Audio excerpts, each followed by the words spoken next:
In number 3, we have different scenario, but it has some similarities to number 2. It says at 1 p.m., ship A is 25 miles due south of ship B. So ship A is down here, ship B is up here, and this distance is 25 miles. If ship A is sailing west at a rate of 16 miles per hour, so we're going this way, 16 miles per hour, and ship B is sailing south at a rate of 20 miles an hour, so we're going down 20 miles per hour, find the rate at which the distance between the ships is changing at 1:30. Alright, so started off at 1 and now it's 1:30. So we have to take into account that these have moved. Because originally they were 25 miles apart, but they traveled for 30 minutes. So half an hour. Well, if ship A is moving at 16 miles an hour, then in half an hour, it's going to travel half of that distance. So this is going to be 8 miles. And this is where A ends up. Ship B is sailing at 20 miles an hour, again, traveling for half an hour.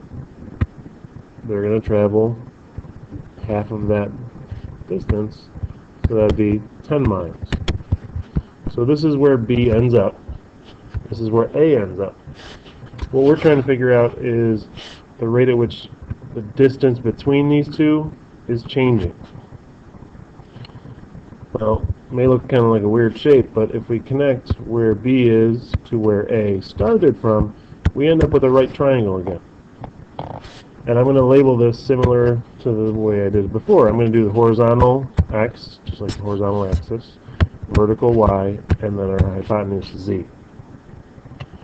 So we know that X is equal to 8 miles. Y, we haven't labeled that yet, but if we know this is 25 originally and it moved 10, then this has to be 25 minus 10, which is 15 miles. And then Z, we can figure that out using Pythagorean's theorem, or just knowing Pythagorean triples. But we could do 8 squared plus 15 squared equals 17 squared. I'm sorry, I kind of gave it that one away. Equals Z squared, and we could solve that. But Z does come out to be 17 for that. So we also have to take into account those rates of change. So dx dt, dy dt, and dz dt.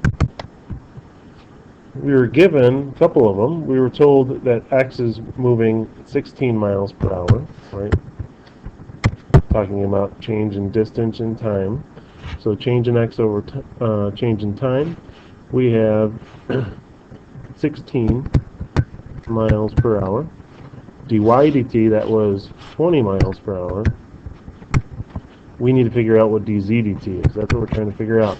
How is this distance changing with respect to time? We know how these are changing. How is that one changing?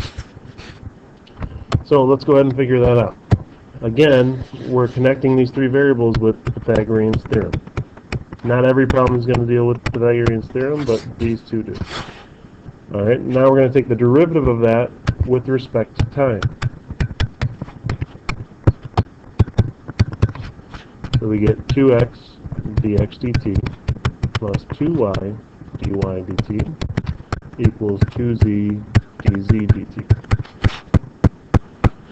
So we're going to substitute in all the values that we were given here and figure it out. So 2 times 8 times 16 plus 2 times 15 times 20 equals 2 times z is 17 times dz dt. Alright, I just realized I almost made a big mistake. Let's look back to our dx dt dy dt. dx dt, that's positive, right? The size of x is getting bigger, so it's changing, it's increasing, our rate of change is going to be positive. dy dt is actually going to be a negative value because the size of y is getting smaller. Right? As this boat gets closer and closer to where A started, this value is getting smaller. So dy dt should actually be negative. So this should be a negative 20 here. And so that's a common mistake, and I forgot about it when I was going through here. So make sure you look at how these are changing. If something's getting smaller, rate of change will be negative. If something's getting bigger, rate of change is positive. So now, if we go ahead and multiply all this out, so if we go ahead and add this up on the left side, we get negative 344. And over here we get 34 dz dt. And then if we go ahead and divide both sides by 34 dz dt, change in z with respect to time, comes out to be negative 10.118.